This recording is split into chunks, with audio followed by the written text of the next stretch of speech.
Hello, everybody, and welcome to the TeacherCast Podcast. My name is Jeff Bradbury. Thank you so much for joining us today, and thank you for making TeacherCast your home for professional development. We have a fantastic show today. Today, we're going to be celebrating Computer Science Education Week, and we're going to be talking to the Executive Director for CSNYC all about coding, programming, and why it's important for your teachers to learn a little thing about coding and bring it into your curriculums. We, of course, want to hear about everything happening in your school districts and get some great feedback on how you guys celebrated the Hour of Code. There's, of course, several great ways that you can connect with me and everybody here on the TeacherCast Educational Broadcasting Network. You can, of course, find me on Twitter at TeacherCast. Leave me a voice message over at teachercast.net/voicemail. Email me over at feedback@teachercast.net, and we really appreciate it, especially this time of year when you subscribe to us on iTunes and YouTube over at teachercast.net/audio and teachercast.net/video. And I want to remind you guys, now is a great time of the year to leave us a nice review and 5-star rating over there. We really, really appreciate it. And again, one more time, thank you so much. We have been celebrating Computer Science Education Week all this week. We just wrapped up a great show over on the Tech Educator Podcast where we had our friends from Scratch on to talk all about why coding is hitting every student right at the right time in their education. Today, my guest is Michael Preston, the Executive Director of CSNYC. Mike, welcome to the show. Welcome to TeacherCast. Thank you. It is a privilege to be here. Thank you so much for spending your time today. You're the Executive Director of CSNYC, and you guys are on a mission to bring coding to every student in New York City. Isn't that right? That's about it. We tend to say computer science because we define what we're doing more broadly than coding. Coding being, one part of the basics tool set that kids are going to learn as part of a robust computer science learning experience. But we are, I could tell you the entire story in a short amount of time, but CSNYC is a 3-year-old nonprofit that was started with the mission to bring computer science to every student in the New York City school system, which is about 1.1 million kids now. But last year, we began a 10-year partnership with the New York City Department of Education and City Hall to bring together our resources and theirs to do this for real. So we're now just beginning year 2 of 10, and it's actually our first year of implementation. And so we're offering schools annually an opportunity to get on board and start doing something related to computer science. My next guest is a superintendent in South Jersey from the Waterford Public School District, Mr. Jay Eitner. Jay, how are you today? Welcome to the program. Hey, I'm doing great. Thank you so much for having me on, Jeff. And talk to us a little bit about your school district. How are you guys celebrating Computer Science Education Week? How are we not celebrating Computer Science Education Week is the better question. We have everything from the Hour of Code to guest speakers to a mini presentation that's been rotated through each of our classes emphasizing girls and coding. I think that's been one of the most impressive things that we've done so far this week in terms of Computer Science Week. And we're also celebrating the Computer Science for All initiative, which was derived from the President of the United States this past year, mentioned in the annual State of the Union address, and we've been utilizing the resources under the hashtag CS4All and having a great time doing such. I love the fact that my two guests today are working really hard towards bringing computer science towards every single student. I want to start today with Mike. And Mike, let's just kind of start at the beginning here. You had said it's not coding, it's computer science. And I'm seeing all these words. We've got coding, we got programming, we've got... Could you just help us and figure out where to start? If somebody's listening to this show that has no idea about any of this stuff but wants to get involved, could you help us lay some groundwork, give us some definitions here? Sure. It's something that we talk about all the time. I think coding has gotten a lot of attention as a it's kind of replaced or become a stand-in for many of the other words just because it's easy to think about. Code.org launched in 2013, and they have done an enormous, really impressive job getting computing in the mindset of so many people and getting great activities into the hands of schools for the Hour of Code, as well as longer activities and curriculum. But I think they would agree that coding is just one piece of the puzzle. It's in some ways it's like the difference between writing and literature which is computer science, and like syntax and grammar and making sentences, which is coding. So you have to learn to code in some form or another, and that's a generic enough term that could mean any different kinds of languages, but using computer science fundamentals to make things happen. So you're instructing a machine with code, but when you're trying to, if you're writing an essay, you're trying to figure out what you're saying or what your argument is, that's computer science, and it can take a lot of different forms. The neat thing about Computer Science Education Week and learning all these different skills is it really doesn't matter these days what device you have in front. Many schools are using, coding activities through Chromebooks, iPads, iPhones, desktops, Macs. It seems like anybody right now has the ability to bring this into their curriculum. That's right. I think what's exciting about it right now is that there's this explosion of new curriculum or more attention on what's already out there. There have been a lot of groups. NSF has been funding the development of computer science curriculum for more than a decade, and we now have some really good evidence-based stuff. The AP course, the Computer Science Principles, which is the College Board's most recently developed new AP exam, is officially launching this year with multiple different curricula that you can use. So there's really no shortage of big and small things, on-ramps, new things that you can do in the school for an hour or a day or 20 hours, and then, full year curricula. So there's so much stuff. We recently launched a website at csforall.org, which is representing kind of a national network of organizations in the mix, including content providers, districts, researchers, funders, and so forth. And if you go there, about 100 of them, we have about 300 members now, and at least 100 of them are content providers. So you can get a sense of all the different stuff in play. Now, one of the things about this whole Computer Science Education Week is that we're trying to get teachers to, I don't want to say drop what they're doing, but introduce this concept of let's take 1 hour and bring some kind of coding computer science activity in there. Many teachers out there I know are looking at it going, well, what if that activity doesn't relate to my curriculum? Do I get in trouble? Do I do something? Or what can I do in coding that might equal the lesson I'm supposed to do today? I got to start off by asking you, what advice do you have for those teachers who are not sure where to start, not sure why we're doing this? Talk a little bit to those teachers who might be a little skeptical of this whole thing and really might be just a little intimidated. That's a really good question. I bet you that's a question that a lot of people are asking this week when teachers are voluntold to do an hour of code or activity or something that they've never tried before. There's two answers, really. One is that there are a lot of curricula now that are aligned with different subject areas.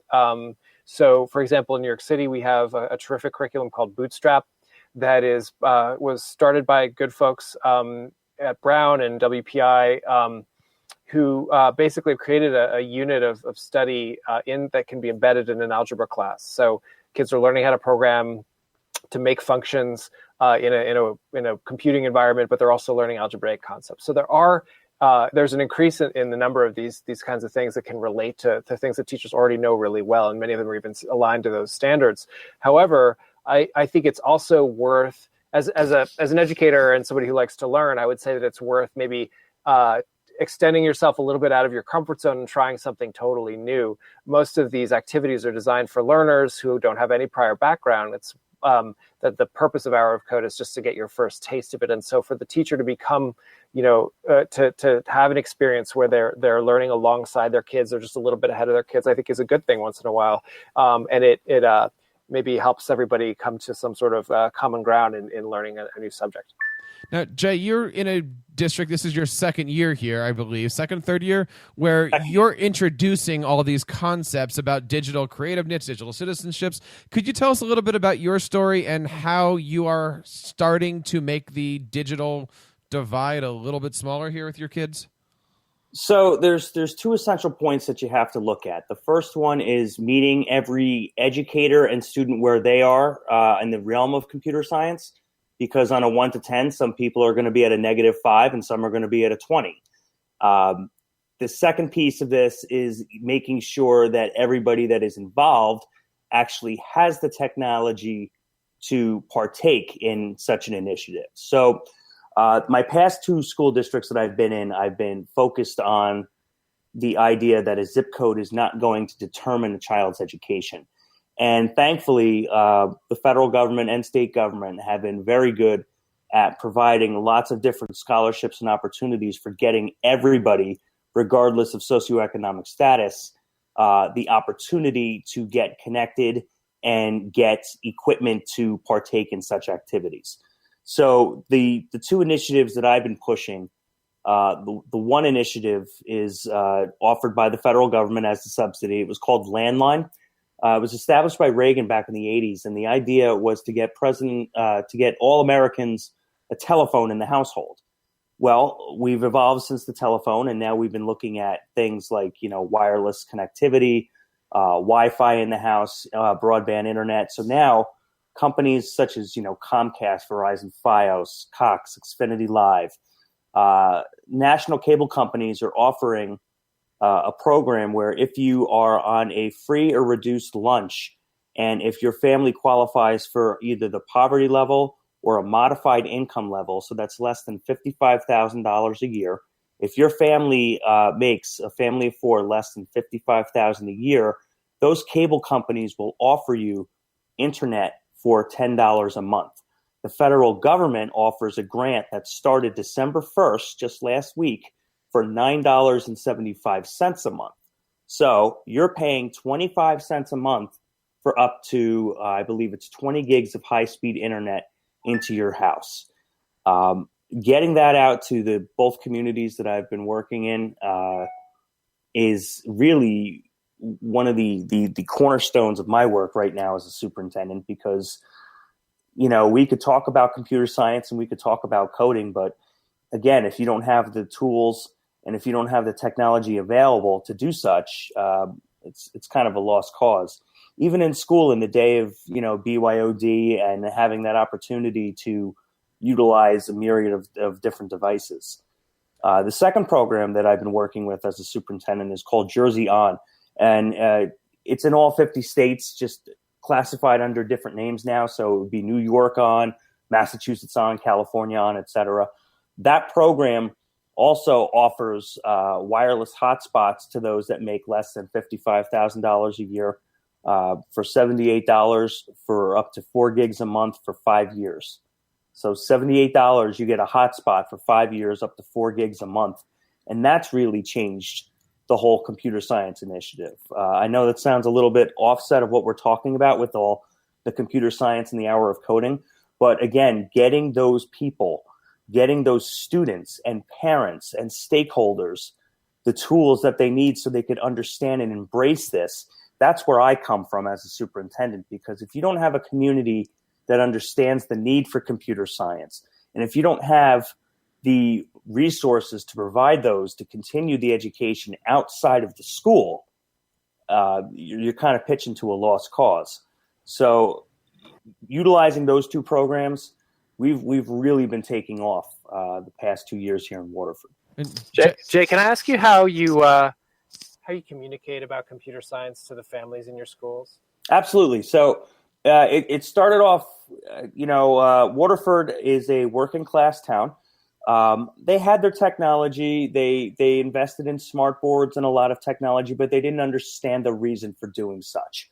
So now with this absolute lightning bolt of how fast technology is changing and how coding is being thrown around as a part of our nomenclature, it's going out to the community and really responding to them in a way that, look, this is going to benefit. This is almost just like math and science and social studies. Like, this is going to be a core subject because we're at that point in our lives where we have to have that basic know-how of, how to basically work a wireless microphone or how to operate and reset a computer. I mean, that's where we are.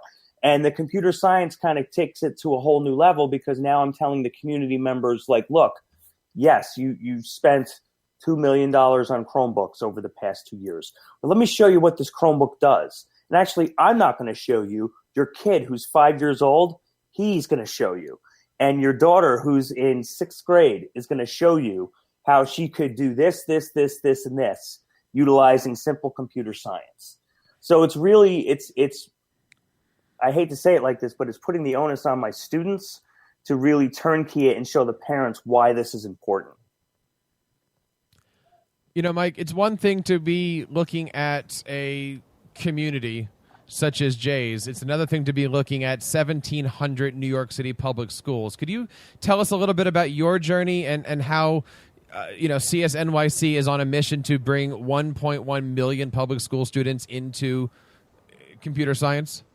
I mean, it's interesting that I think Jay's experience is not that different from what we're facing in New York, right? Our kids are there's a huge disparity in access and academic preparation and all kinds of things, school quality across the New York City school system.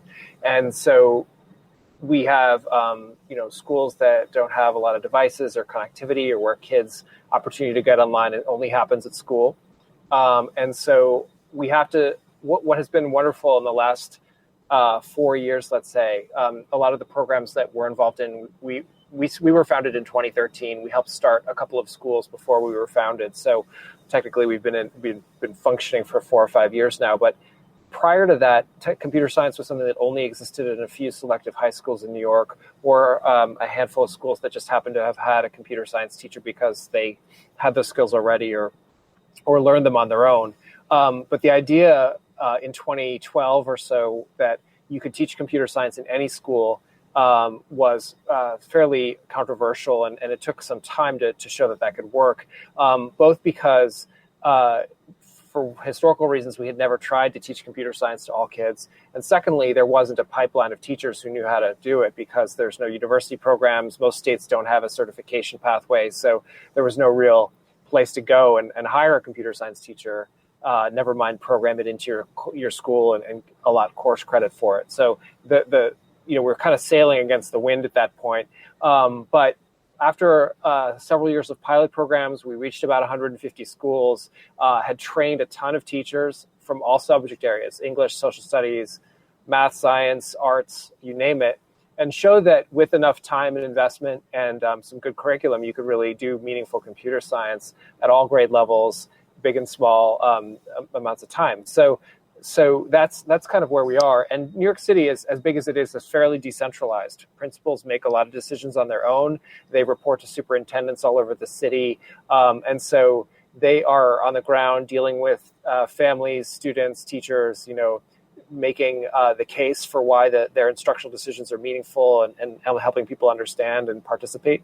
So what we're doing is not that different, I would say. It's just something that's just done at tremendous scale. In New York City, a pilot program might have 20 schools serving, thousands of kids in it. And people, it's kind of adorable, whereas, we're the largest school district in the country by more than double. So we have a challenge there. So one of my questions, I guess, is how are you, Jeff? I'm sorry, Mike. How are you meeting everybody where they are? It's a good question. So the New York City Department of Ed, which is implementing this program now, is basically offers annual opportunities for schools to apply and basically opt into programs where they can choose what kind of thing they want to offer. Actually, next week, I believe that they'll be going public with 2017 offerings that are a whole range of things where the Department of Education runs its own programs. There are partner organizations that we hire to come in and train teachers in cohorts and so forth. And what the team does at the Department of Ed is to work with schools to educate principals about what the opportunities mean, help them choose things that fit for the needs of the school, the teachers that they think are going to be the vanguard, the first ones who are going to go through training and learn how to do this, and help them basically come up with a plan. So we assume that most of the schools that we're going to be working with have no prior experience in this work. And so it's a matter of making decisions and getting them started.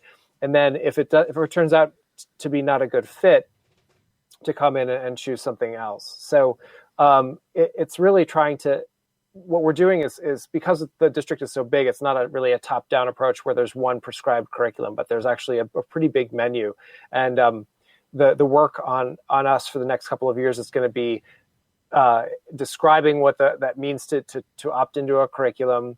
In the past couple of months, Code.org led a community development project to create a framework for K-12CS that you might have seen. Yes. K12CS.org.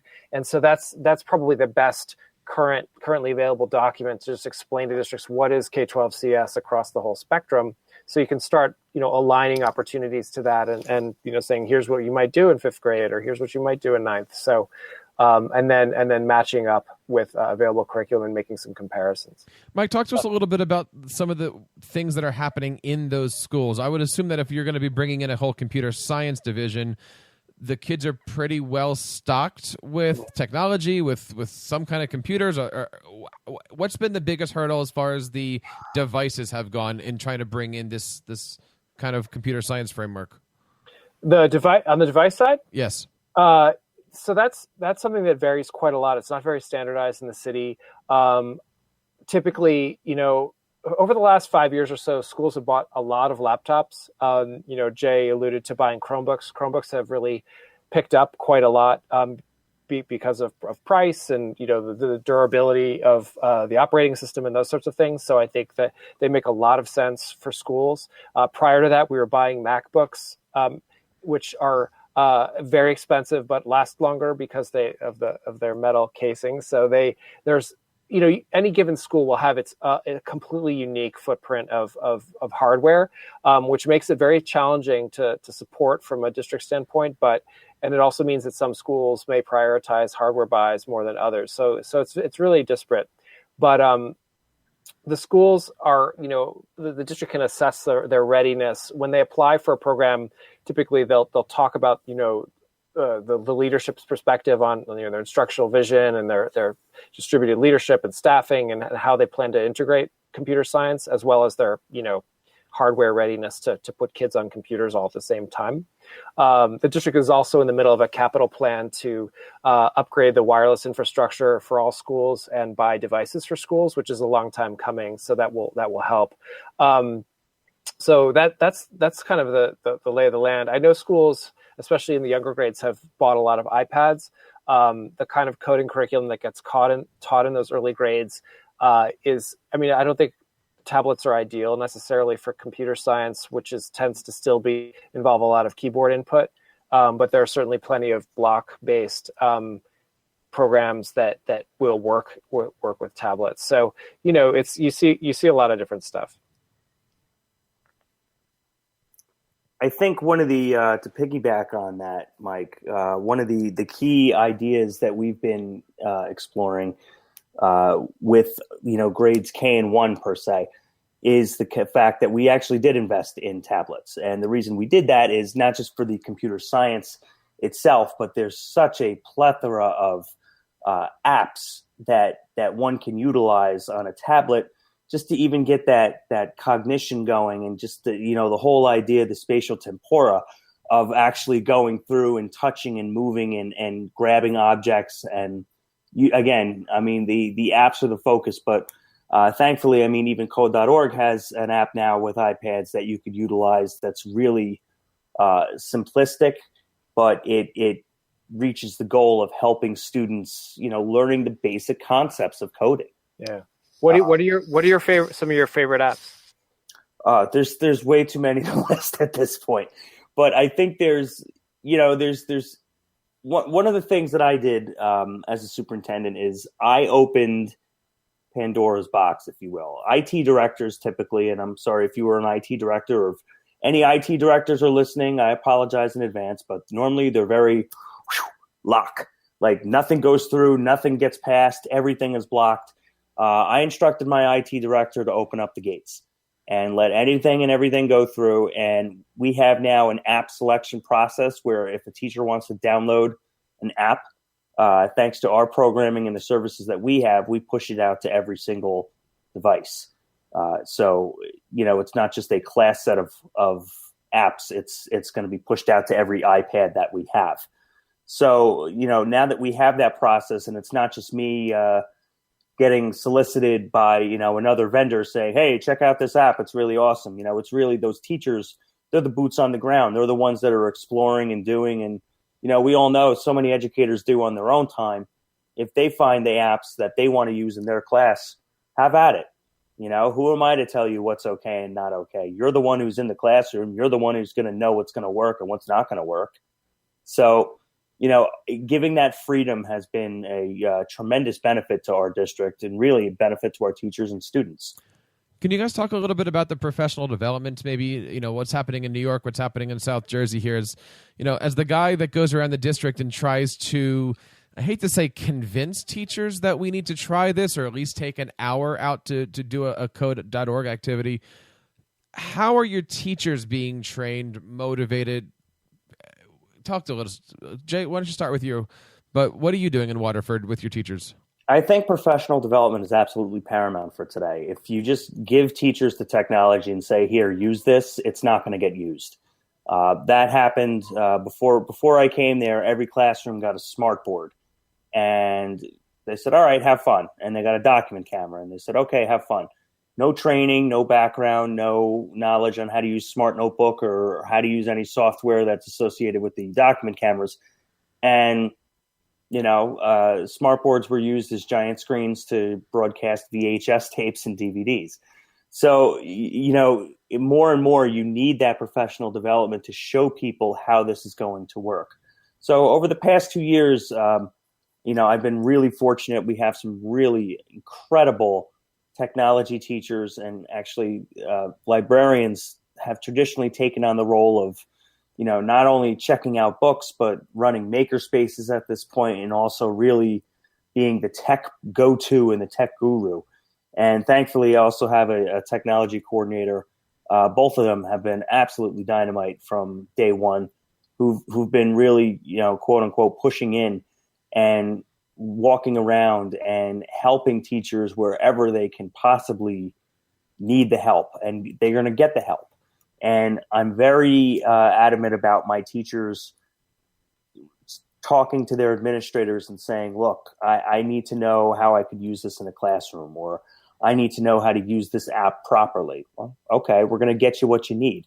One of my big three is hire the best, get people what they need, and get out of their way. And I find that philosophy has really come full circle where I'm at now, especially with the computer science initiative. I think before, computer science was something that maybe people dawdled in high school. Now we're hands-on, where kids are utilizing Chromebooks every single day, from music class all the way down to social studies, using a variety of apps and using things that they know how to use. And I know, Mike, you stepped on this before. Some teachers, they have that fear of like, I don't know how to use this. I don't know what's going on. But, my teachers now are taking that concept of, they're going to let their third grader show the teacher how to use this. And there's nothing wrong with that. There was that stigma for a long time of teachers, getting outsmarted by the student. That's not the case anymore. This stuff is so rapid and changing so fast. It's not uncommon where I'll turn to a handful of students in one school and say, hey, what's up with this app? How do I use this? Or, hey, can you code this for me so that it'll work properly? And they'll do it. And there's nothing wrong with learning from other people, regardless of their age. So it's just embracing that concept. That's the hardest part. I couldn't agree more with that. I think that is a major culture shift. There's a bunch of culture shifts here, right? One is that you may not have the authority with the subject matter that you would like to, right? We're training teachers who have established a high level of competence in another subject area, and now we're asking them to stand up in front of a classroom full of kids with something that they don't really know all that much. In some of the programs that we operate, really the really intensive ones, we'll have them for 100 hours a year. They'll spend 2 weeks over the summer and one Saturday a month all together, like learning something that's pretty new and hard. But they stick together and they do it, and they actually form a community typically around the particular program that they're learning, whether that's the AP course, the new AP course, or something homegrown, or there's a great curriculum called Exploring Computer Science that comes out of UCLA. So there's a lot of there's a lot of opportunity to bond with people who are learning the same kind of thing. But back to Jay's classroom example, I think it's actually kind of amazing when you see a teacher become accepting of the fact that the dynamic of a classroom is fundamentally different from the way that they're used to leading a classroom.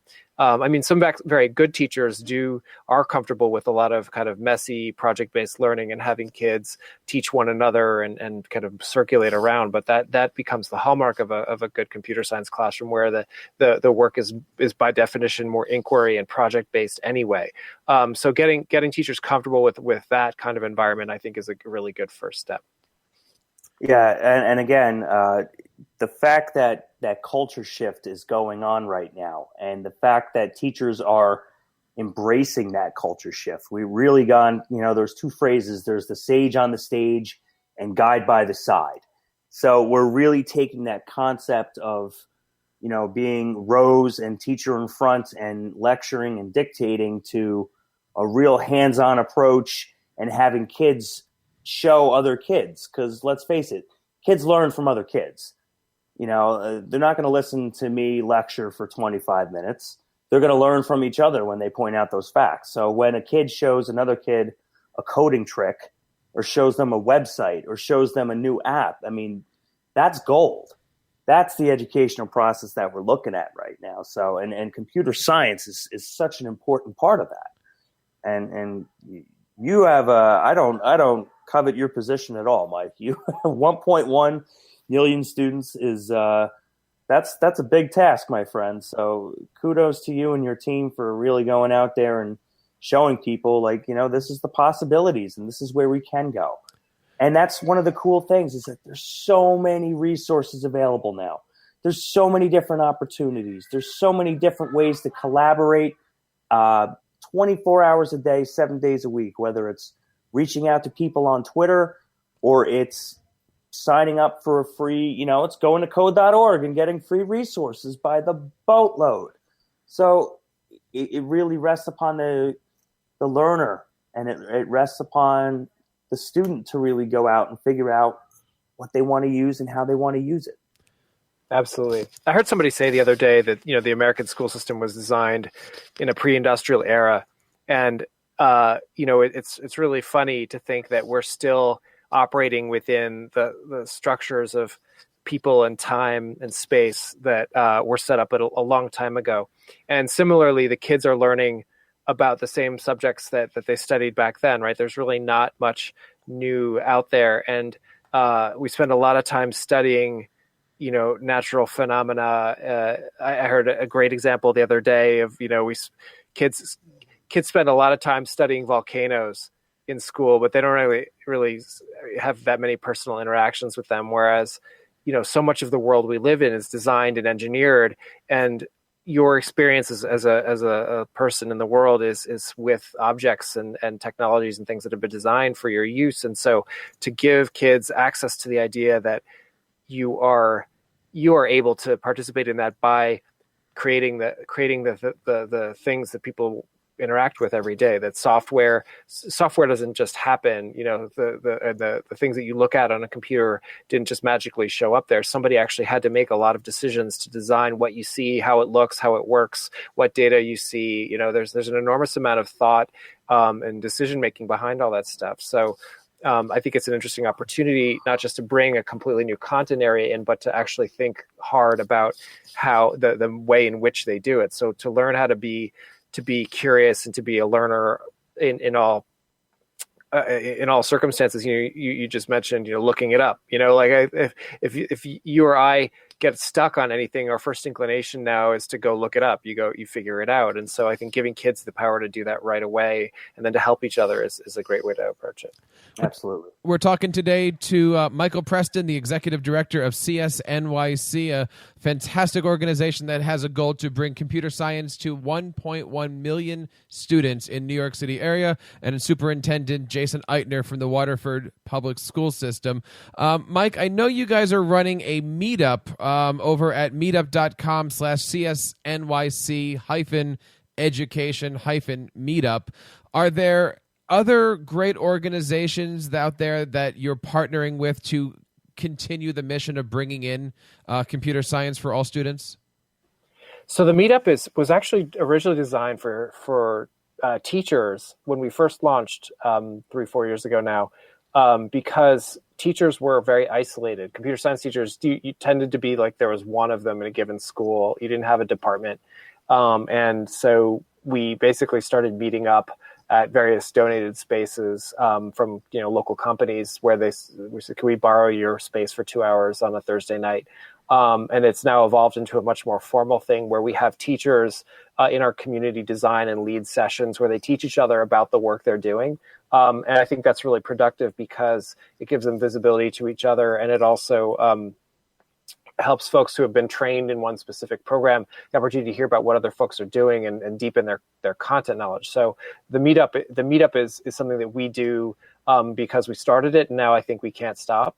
But what we try to do, and this is true across our work, is we just try to be a hub for what other people are doing. We try to communicate with everybody in the space, groups that make curriculum and train teachers or do youth-facing work, and then have those folks come together. So we just try to provide them with a platform. New York, we're fortunate in New York City that there's a very robust education sector, lots of groups that do computer science for teachers and for kids. We try to do what we call a landscape meetup every year. We're doing one at the end of January at Google, where we'll just bring together in a giant room everybody who's offering some kind of program, and then we'll get teachers and volunteers and sometimes students to come in and meet them and give them a sense of what's possible. Mike, what do you see happening in other major cities? I would assume that a program like yours might be available in Chicago, Los Angeles. Are other major metropolitan areas having similar or different results from what we're seeing in New York City? That's a good question. It's a little early for results. Everybody's new at this. I think that's one thing that's really exciting and a little scary about this is that we're all kind of figuring this out as we go. Right. Computer science in K-12 has been around a while. I mean, my first experience with computer science in schools happened decades ago when I was a student. But Chicago was actually the first major urban district to take on computer science, and they now offer, it's a graduation requirement for all high school students in Chicago that they have to study, I think, at least a semester of computer science, which is really impressive, and pretty much light speed, considering that they probably started working on this 4 years ago. And so Chicago is a really big district. There's probably about 400,000 kids there. So there's a lot of work to do, and we communicate very frequently with their team.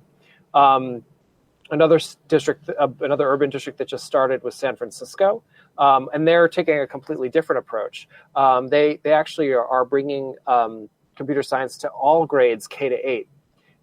In New York, we're saying elementary schools have to have a plan, and so they can put it in any grade or subject area that they deem as the right place to do it for themselves. But in San Francisco, they're working on getting it to every elementary school and every grade. And they're also doing a middle school program. And then I think they're leaving high school as more of an elective space, sort of an inversion of Chicago. So I think what's great about this is that we can all communicate with each other, compare our results with different curricula and different approaches, and see what happens as schools opt into things and try them. Jay, what are you seeing as a superintendent? I mean, I know we're pretty lucky to be in New Jersey where so many school districts are, connected, going future ready, this whole thing. What are you seeing in our local area and really across the country as far as superintendents trying to push their school districts into computer science education? Well, that's kind of piggyback off of what Michael just said. I mean, there's so many districts that are trying to embrace this right now and trying to figure out how this piece of computer science fits in with all the other requirements that are set forth. New Jersey is definitely on the track between the Future Ready initiatives, Innovate New Jersey, and the scads of other programs that it offers.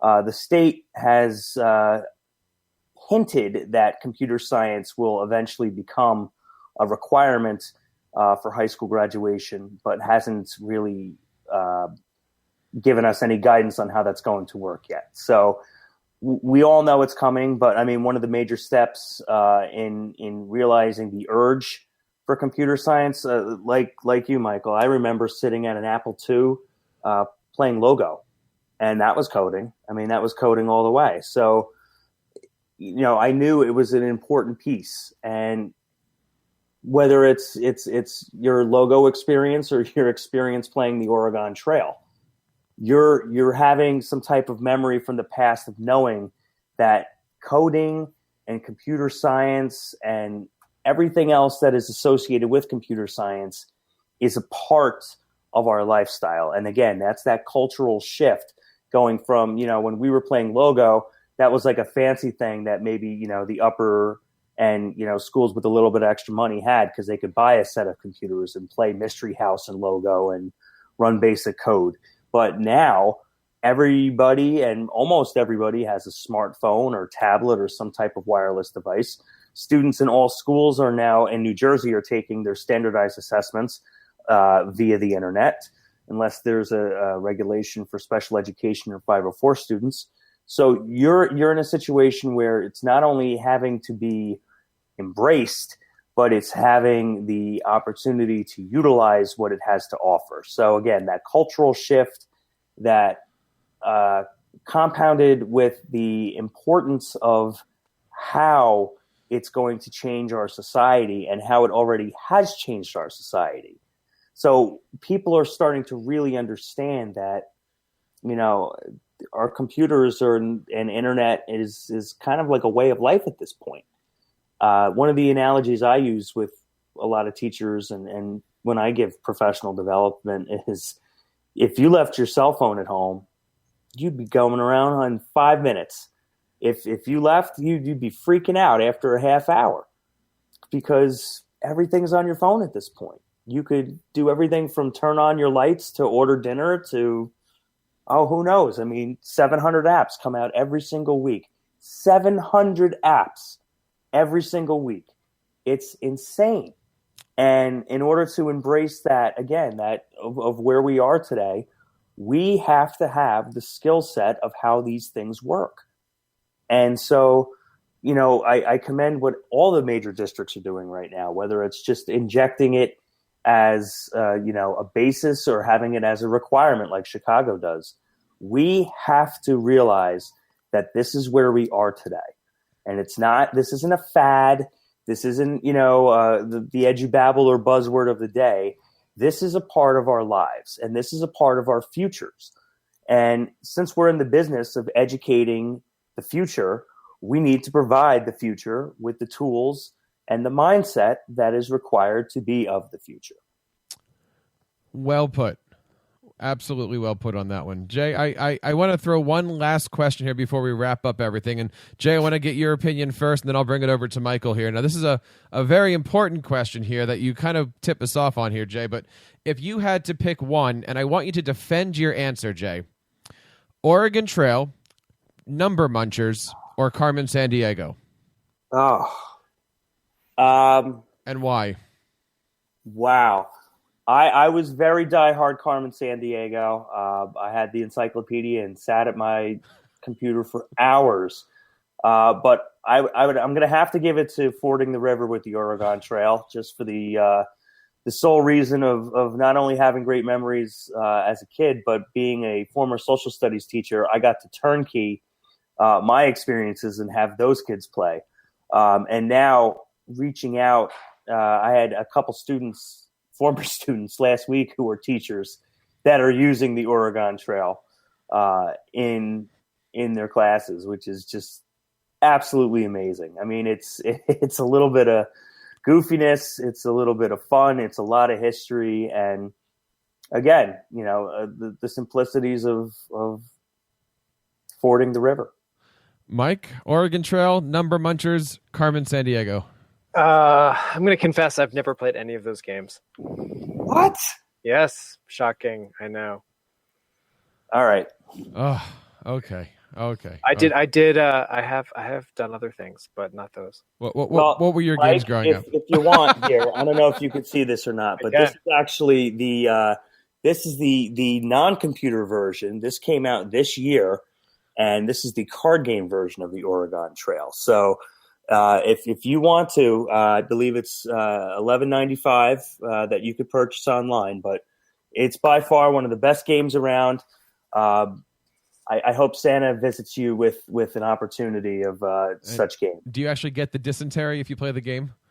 You can definitely die of dysentery, and you could also choose to bury that person or keep going. One of the things that I laughed at as a student, and my 8th graders always laughed at, is that when somebody dies on the Oregon Trail, you either give them a proper burial or you just keep going. And you have to weigh the pitfalls. You have to if we give them a proper burial, that's 3 more days off the road and this and that, or we could just dump the body on the side and just keep going, but your morale goes low. So there's so many different scenarios. Such a neat game. Do you never played Carmen Sandiego either? Michael, I really haven't lived. Jay, we have a road trip going on here up to New York City. I'm just gonna say I'm coming to the city tomorrow. Tell me where you're at. We're gonna have to school you in some basics here. So, all right, I'm in. If you guys want to come visit me, we'll make it happen. I would love to. I would love to. Definitely hitch up the broken wagon wheels.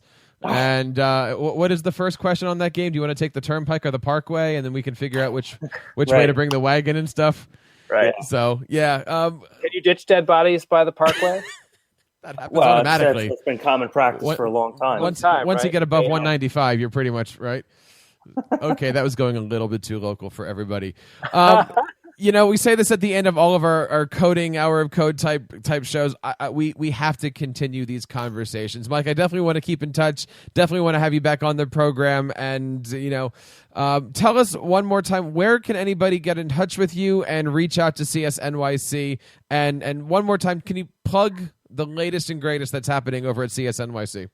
Great. So CSNYC, we are the nonprofit that is supporting the city to develop its 10-year plan to reach every student, every school with computer science. We're at csnyc.org. And we are supporting the New York City Computer Science for All initiative, which is now a formidable thing, thanks to lots of great people and belief in this mission. I mentioned earlier that we also launched csforall.org in September. And that is a place where we are just getting started, but there is a members page where you can see, you can filter content providers by grade level and other things. So we're trying to use that as a launch pad for folks to see what's out there and eventually start connecting the community so that more stuff can happen across different cities and states. And definitely we will have all of these links on our website over on TeacherCast.net. This is episode 143, I believe. I got to double check that, but it's 140 something in there. We will make sure we have all the links to that stuff. And thank you so much, Mike, for coming on and sharing this. Jay, I'll give you the final word on all of this. Where can we get a hold of you and learn about the great stuff happening in your neck of the woods? You could just find me on Twitter at J_Eitner, EITNER. And you could go to my website at jeightner.com. Excellent. And one more time, thank you, everybody out there, for listening to today's podcast on Computer Science Education Week. If you guys out there are celebrating the Hour of Code, we'd love to hear from you. Reach out to us on Twitter at TeacherCast. Leave us a voice message over at teachercast.net/voicemail. Email us at feedback@teachercast.net. And check out this and all of our shows on coding and Computer Science Education Week on teachercast.net/audio and teachercast.net/video. And on behalf of everybody here in the TeacherCast Educational Broadcasting Network, my name is Jeff Bradbury, saying keep up the great work in your classrooms and continue sharing your passions with your students.